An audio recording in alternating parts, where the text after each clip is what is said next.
Era imposible no hacerle un análisis a una película de Nolan.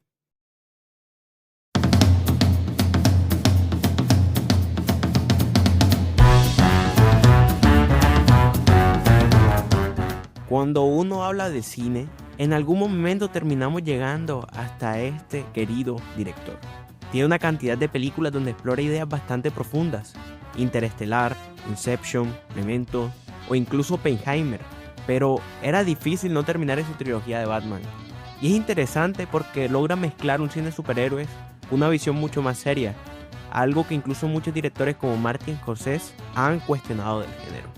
Aquí tenemos una muy buena selección de actores. Christian Bale, Cillian Murphy o Liam Neeson, generando una historia de inicio de superhéroes bastante buena. La historia comienza con Bruce Wayne de niño, quien desarrolla un miedo profundo a los murciélagos después de caer en un pozo. Tiempo después, tras salir de una ópera por este mismo miedo, sus padres son asesinados cruelmente, dejándolo marcado por la culpa. Años después intenta vengarse, pero falla.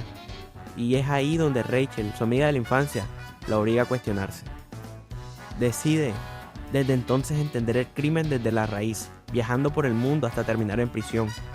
Ahí conoce a Ducard, quien lo entrena en la Liga de las Sombras. Aprende a pelear, a ocultarse y a enfrentar sus miedos. Pero decide no seguir este camino cuando le piden matar.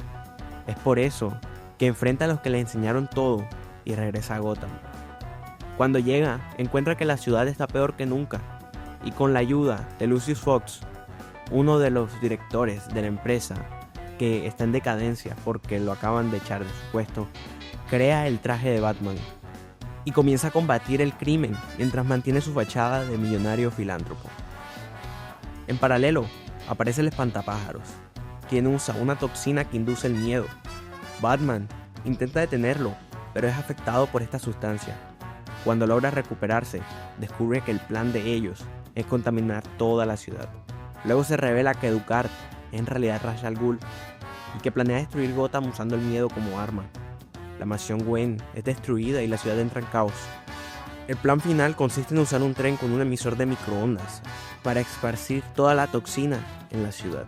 Antes de seguir, creo que es necesario hacer un pequeño disclaimer. Bueno, uno adicional.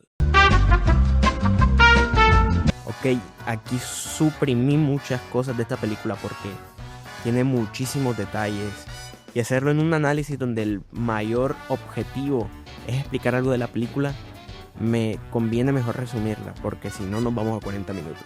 Entonces, si desean saber más de la película, recomiendo antes de que siga verla y ya después vamos hacia las conclusiones. Batman enfrenta a Ra's mientras Gordon destruye las vías. El tren se descarrila y la ciudad se salva. Bruce decide no matar a Ra's, pero tampoco salvarlo. Al final de esta película, Batman se convierte en un símbolo de esperanza, aunque Gotham aún no está en paz. Como decía al principio, creo que esta elección de personajes no es simplemente algo al azar. Escoger al espantapájaros junto a su droga llamada miedo es una decisión muy inteligente, ya que expresa algo muy real. Muchas veces dentro de este filme vemos cómo tratan esos techos mentales que Bruce tiene, como por ejemplo el de los murciélagos. Aquí nos hacen ver con gran profundidad que el miedo por sí solo no es malo. El problema es cuando el miedo en exceso te impide ser quien eres y no te deja proyectar el potencial que tienes en tu vida. Cuando Bruce decide enfrentar ese miedo, empieza a ver la realidad, empieza a entender lo que está pasando y a partir de ahí intenta tener una mejor vida. Y ahí está la clave, porque superar el miedo no significa eliminarlo, significa dejar de huir de él, ya que muchas veces el miedo se supera enfrentándolo. Esa transformación lo lleva a ser alguien más real, alguien que deja atrás el miedo a los murciélagos, el miedo a la culpa o al dolor, y ahí es donde Bruce Wayne comienza a convertirse en Batman. El traje no representa solamente un símbolo físico como él lo dice en la película.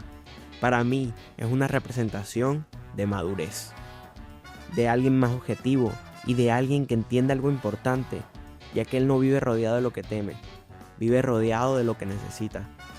Por eso Batman empieza a usar el miedo a su favor, se convierte en un símbolo donde ya no es quien teme, sino los que comienzan a temer son los criminales. Y ahí El miedo deja de ser un obstáculo y se convierte en una herramienta. Eso lo hace más fuerte, porque deja de huir y empieza a utilizarlo a su favor, dejándolo de ver como un enemigo y a verlo como una señal. Porque a veces es necesario entender algo incómodo que a no todos nos gusta. El miedo no es algo que está para limitarte, es algo que te muestra hasta dónde puedes llegar. Y muchas veces lo que más miedo da es exactamente lo que necesitas enfrentar. Y creo que la mejor conclusión, la más madura que es este film, es que el miedo, por más que queramos, nunca va a desaparecer. Y es algo que tenemos que entender en nuestra vida. Pero el día que dejamos de huir de él, es el día que empezamos a trabajarlo a nuestro favor.